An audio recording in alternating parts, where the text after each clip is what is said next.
Sebuah helikopter yang ditumpangi Presiden Iran Ebrahim Raisi dilaporkan jatuh di perbatasan Azerbaijan pada Minggu 19 Mei 2024. Menanggapi insiden ini, Iran telah mengerahkan pasukan khusus untuk mencari keberadaan sang presiden.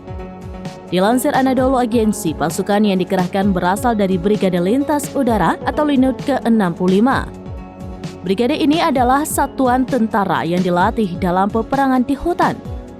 Adapun lokasi jatuhnya helikopter Raisi berada di timur dekat perbatasan Azerbaijan.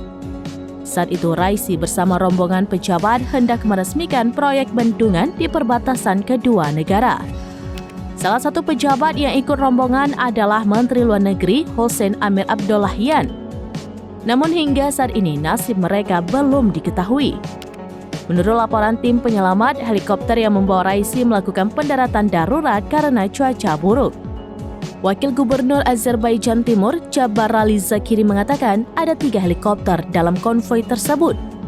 2 diantaranya dilaporkan berhasil mendarat darurat, sedangkan 1 helikopter lainnya jatuh.